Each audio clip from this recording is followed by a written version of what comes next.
Have you ever asked God, really, God? You've prayed about something and you recognize that He has answered that prayer, but it may not be what you were looking for, the answer that you wanted. Well, the Apostle Paul has a similar situation. We recognize Paul as a man of great strength, courage, faithfulness, and devotion to the gospel. He was far superior in wisdom and knowledge than any believer of that day. His conversion was supernatural. He wrote over half the New Testament, and everywhere he went, people were saved, churches were formed, and the gospel was proclaimed. But here's the thing, Paul went through many struggles. And one struggle in particular that was brought to the forefront is in 2 Corinthians 12. We find out that Paul was going through a huge spiritual battle, what he called a thorn in the flesh.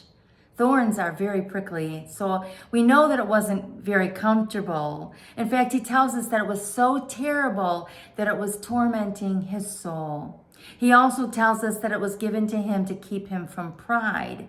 And that makes sense, given his background of being a Pharisee, because Pharisees were full of pride. The struggle for Paul was real, difficult, challenging, debilitating.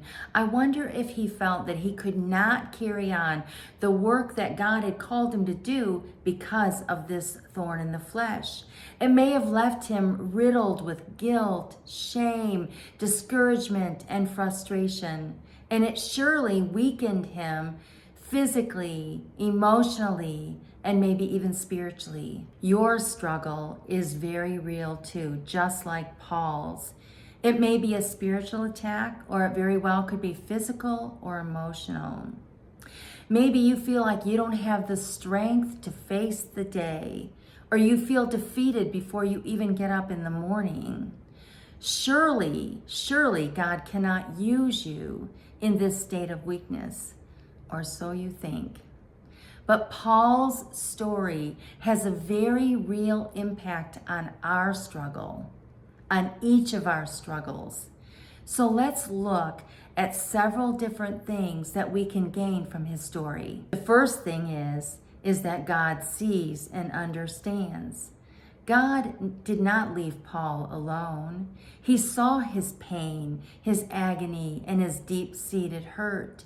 He felt every tear that fell to the ground.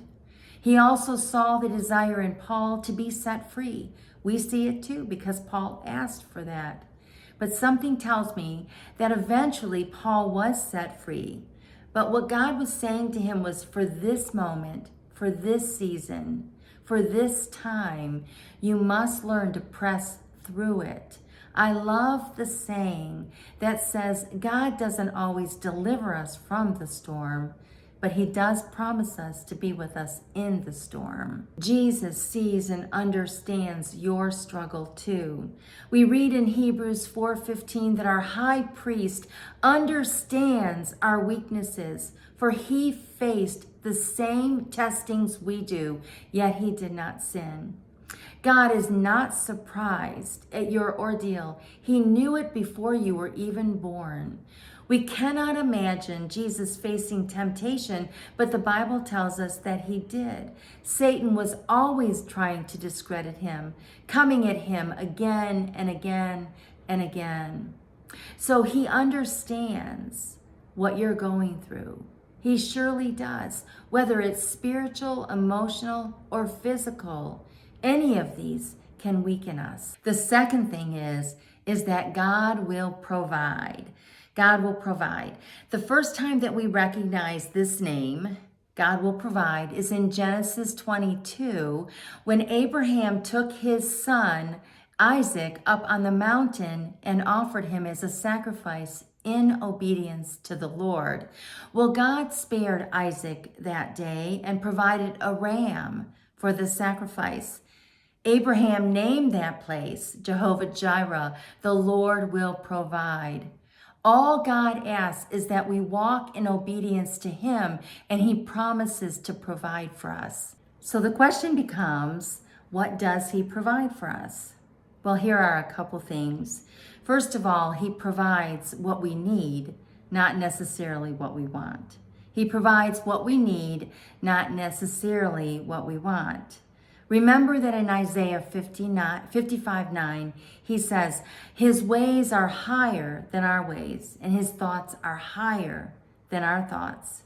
This tells me that we should always seek his ways more than our own ways. We should. He sees down the road. We can't. He always does what's best for us. And second, he always provides grace. And this is good news because grace cannot be measured by the world. Grace is what picks us up out of the quicksand and sets our feet on solid ground. Grace gives us the ability to keep going when we've run out of steam, to keep pressing forward.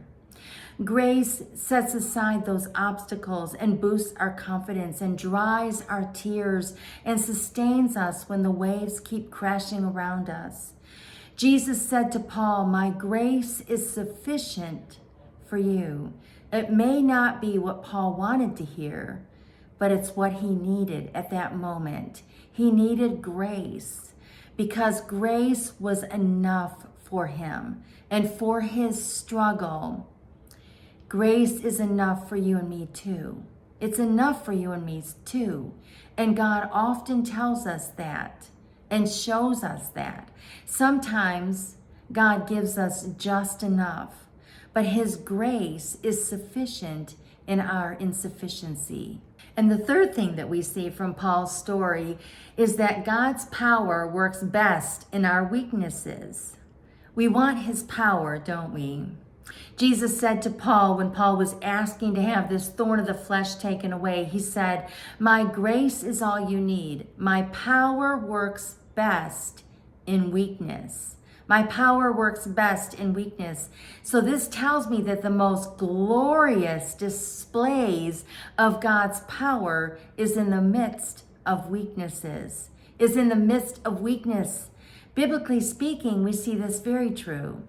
In Judges 6, Gideon was called on to deliver the nation of Israel from the Midianite terror. The Midianite terror. Gideon responded to God by saying, how can I rescue them? My clan is the weakest in the whole tribe of Manasseh, and I am the least in my own family, in my entire family. In other words, God, I am so weak. How can I deliver your people? Yet God used him with a very small army to destroy the Midianites. David was a shepherd boy and the youngest of warrior brothers. Yet God displayed amazing power through him to kill a 9-foot giant. These are just two stories of many stories in the Bible where God exhibits great power through weakness. So based on our topic today, I can speak from personal experience of God's power in my weakness. I have been serving Jesus for 30 plus years, teaching and writing Bible studies, doing conferences, sharing the gospel again and again. And I've witnessed God's power in my weakness so many times. But more recently, I've had some heart issues. At one point, my heart was only functioning at 14%. But I can tell you, while it's still ongoing, I have never felt the power of the Holy Spirit in me more than I have through all of this. Through all of this, I can sense a stronger voice, a clearer message, a more vibrant heart, and a mind more tuned in to what the Holy Spirit is telling me. It surely is okay to pray for deliverance or for healing in the midst of your struggle. Absolutely. The Apostle Paul did, and I do too. But if it doesn't come immediately or doesn't come right away, maybe our prayer should be, Lord, give me strength in the midst of my weakness. Display your glorious power in my weakness. Maybe we should embrace our weakness rather than always fighting it. I mean, doesn't God work best in our weaknesses? Thank you for watching today. And if you would like to stay up to date on upcoming videos, then text the word truth to 833-987-2354.